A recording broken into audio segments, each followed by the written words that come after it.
ನಮಸ್ಕಾರ ವೀಕ್ಷಕರೇ, ಮಿಕ್ಸ್ ಮಸಾಲ ಅಡುಗೆ ಮನೆಗೆ ಸ್ವಾಗತ. ಇವತ್ತಿನ ಒಂದು ರೆಸಿಪಿ ನಿಮಗೆ ಪಾಲಕ್ ಸೊಪ್ಪಿನ ಸಾಂಬಾರು ಮಾಡ್ತಾಯಿದ್ದೀನಿ.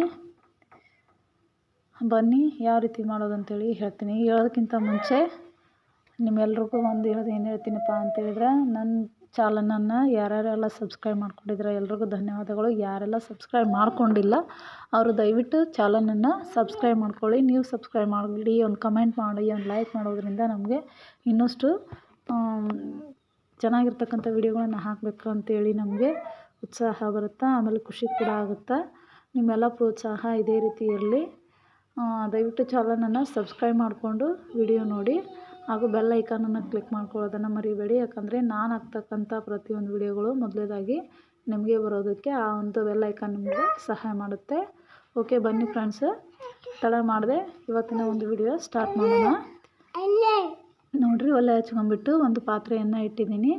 ಅದಕ್ಕೆ ಸ್ವಲ್ಪ 1-2 ಸ್ಪೂನಷ್ಟು ಎಣ್ಣೆಯನ್ನು ಹಾಕ್ಕೊಂಡಿದ್ದೀನಿ. ಮಧ್ಯೆ ಮಧ್ಯೆ ನನ್ನ ಮಗ ನೋಡಿ ಮಾತಾಡ್ತಾ ಇದ್ದಾನೆ. ಜೀರಿಗೆ ಒಂದು ಸ್ವಲ್ಪ ಸಾಸಿವೆ, ಒಂದು ಸ್ವಲ್ಪ ಬೆಳ್ಳುಳ್ಳಿ, ಒಂದು ಸ್ವಲ್ಪ ಈರುಳ್ಳಿ, ಒಂದು ಅರ್ಧ ಈರುಳ್ಳಿಯನ್ನು ನಾನು ಕಟ್ ಮಾಡಿ ಇಟ್ಕೊಂಡಿದ್ದೆ. ಆನಂತರ ಏನು ಮಾಡಿ 1 ಸ್ಪೂನಷ್ಟು ಶುಂಠಿ ಬೆಳ್ಳುಳ್ಳಿ ಪೇಸ್ಟನ್ನು ಹಾಕ್ಕೊಳ್ಳಿ.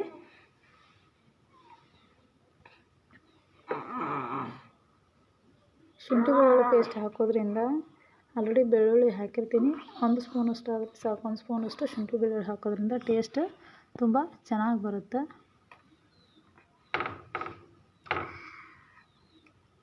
ಆನಂತರ ನೋಡಿ, ನಾನು 3 ಟೊಮೆಟೊವನ್ನು, ಮೀಡಿಯಮ್ ಸೈಜ್ 3 ಟೊಮೆಟೊವನ್ನು ಕಟ್ ಮಾಡಿ ಇಟ್ಕೊಂಡಿದ್ದೆ. ಆ ಟೊಮೆಟೊವನ್ನು ಸೇರಿಸ್ತಾ ಇದ್ದೀನಿ ಇವಾಗ.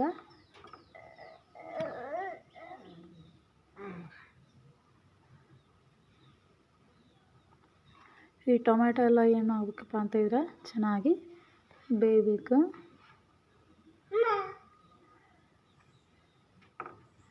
ಇಷ್ಟೇ ಇಂಗ್ರೀಡಿಯೆಂಟ್ಸ್ ಹಾಕಿ ಈ ಪಾಲಕ್ ಸೊಪ್ಪಿನ ಪಲ್ಯ ಕೂಡ ನಾವು ಮಾಡ್ಕೋಬೋದು. ಚಪಾತಿ ಜೊತೆ ತುಂಬ ಚೆನ್ನಾಗಿರುತ್ತೆ. ಪಲ್ಯಕ್ಕಾದರೆ ಇಷ್ಟು ಟೊಮೆಟೊ ಬೇಕಾಗಿಲ್ಲ, ಒಂದು ಟೊಮೆಟೊ ಆದರೆ ಸಾಕಾಗುತ್ತೆ. ಏನು ಓಮ್ಮ ಏನಮ್ಮ ಏನಮ್ಮ ನೋಡಿ, ಟೊಮೆಟೊ ಬಾಯಿ ಮುಸ್ತಿಯಲ್ಲೋ ನೋಡಿ, ಟೊಮೆಟೊ ಬೇಯ್ತಾ ಇದೆ. ಇದಕ್ಕೆ 1 ಸ್ಪೂನಷ್ಟು ನಾನು ಏನು ಮಾಡ್ತಾಯಿದ್ದೀನಿ, ರುಚಿಗೆ ತಕ್ಕಷ್ಟು ಉಪ್ಪನ್ನು ಹಾಕ್ಕೋತಾ ಇದ್ದೀನಿ. ಉಪ್ಪು ಹಾಕೋದ್ರಿಂದ ಏನಾಗುತ್ತಪ್ಪ ಅಂತೇಳಿದರೆ ಬೇಗ ಬಾಯ್ಲ್ ಆಗುತ್ತೆ.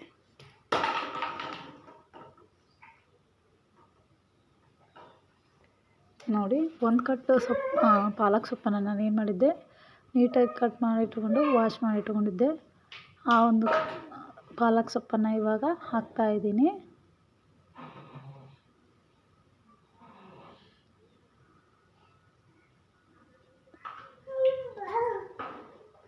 ತುಂಬ ಚೆನ್ನಾಗಿರ್ತದೆ ಸಾಂಬಾರು.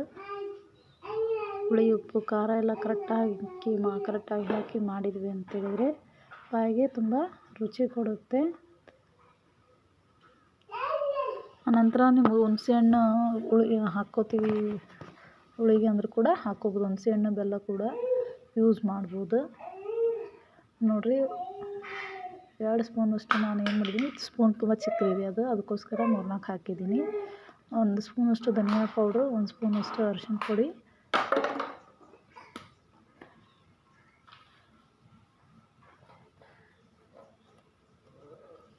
ಆಮೇಲೆ 1 ಸ್ಪೂನಷ್ಟು ಸಾಂಬಾರು ಮಸಾಲ,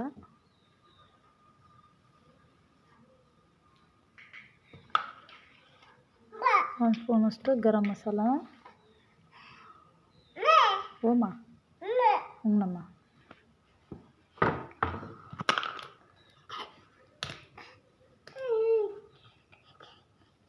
ನೋಡಿ, ಸ್ವಲ್ಪ ಗರಂ ಮಸಾಲ ಕೂಡ ಹಾಕೋತಾ ಇದ್ದೀನಿ.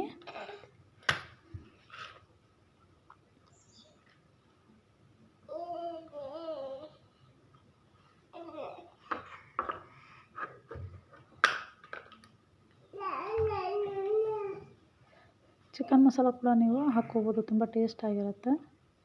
ಹಾಕ್ಕೋತೀನಿ ಅಂದರೆ ಬೇಕಂದರೆ ಹಾಕ್ಕೋಬೋದು, ಬೇಡ ಅಂದರೆ ಸ್ಕಿಪ್ ಮಾಡ್ಬೋದು. ಕಂಪಲ್ಸರಿ ಹಾಕ್ಲೇಬೇಕಂತ ಏನಿಲ್ಲ. ನೋಡಿ, ಇಷ್ಟನ್ನು ಒಂದು 5 ಮಿನಿಟ್ಸ್ ನೀವು ಚೆನ್ನಾಗಿ ಬೇಯಿಸ್ಬಿಟ್ಟು ತೆಗೆದುಬಿಟ್ರೆ ಅದೇ ಪಾಲಕ್ ಸೊಪ್ಪಿನ ಪಲ್ಯ ಕೂಡ ಆಗುತ್ತೆ. ಇದು ಚಪಾತಿ ಜೊತೆ ತುಂಬ ಚೆನ್ನಾಗಿರುತ್ತೆ. ಇದಕ್ಕೆ ಸಾಂಬಾರು ಮಾಡೋದು ಯಾವ ರೀತಿ ಅಂತ ಹೇಳಿದ್ರೆ ಇಷ್ಟನ್ನು ಈಗ ಚೆನ್ನಾಗಿ ಒಂದು 5 ಮಿನಿಟ್ಸ್ ನಾವು ಬೇಯಿಸ್ಕೋಬೇಕಾಗುತ್ತೆ. ಬೇಯಿಸ್ಕೊಂಬಿಟ್ಟು ಸೈಡಾಗಿ ಅಲ್ಲಿ ನಾನು ಏನು ಮಾಡಿದೆ, ಆಲ್ರೆಡಿ ಬೇಳೆಯನ್ನು ಕುದಿಲಿಕ್ಕೆ ಇಟ್ಟಿದ್ದೆ. ತೊಗರಿ ಬೇಳೆಯನ್ನು ಕುದಿಲಿಕ್ಕೆ ಇಟ್ಟಿದ್ದೆ, ಅದು ಕೂಡ ಕುದೀತಾ ಇದೆ.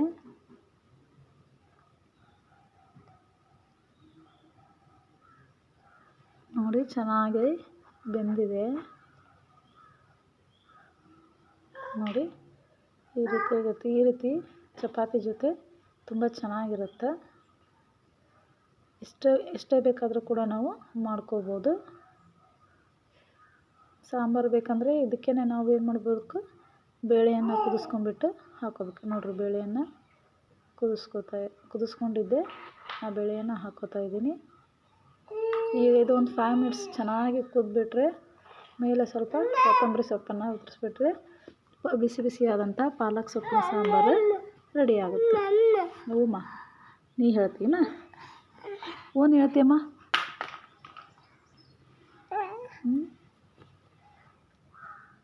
ನೋಡಿ ಆಲ್ರೆಡಿ ಕುದೀತಾ ಇದೆ. ಓನ್ ಮಾಡ್ತೀವಿ ನೋಡಿ ಯಾವ ರೀತಿ ಆಗಿದೆ ಅಂಥೇಳಿ. ತುಂಬ ಚೆನ್ನಾಗಿ ಬಂದಿದೆ. ಏನು ಕಾಟ ನಿಮ್ಮದು? ಹಾಂ, ನನ್ನ ಮಗ ಮಧ್ಯೆ ಬಿಡು ಆಯ್ತು.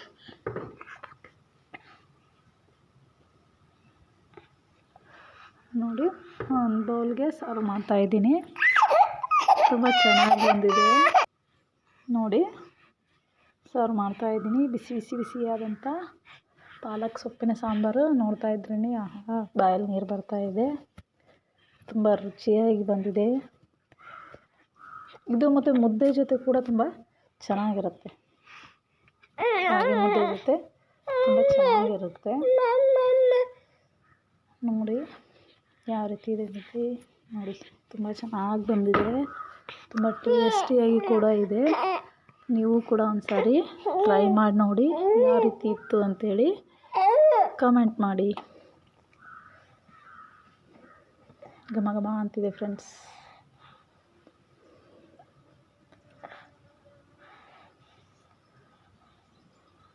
ಇಡ್ಲಿ ಜೊತೆ ಚೆನ್ನಾಗಿರುತ್ತೆ, ಮುದ್ದೆ ಜೊತೆ ಚೆನ್ನಾಗಿರುತ್ತೆ, ರೈಸ್ ಜೊತೆ ಚೆನ್ನಾಗಿರುತ್ತೆ.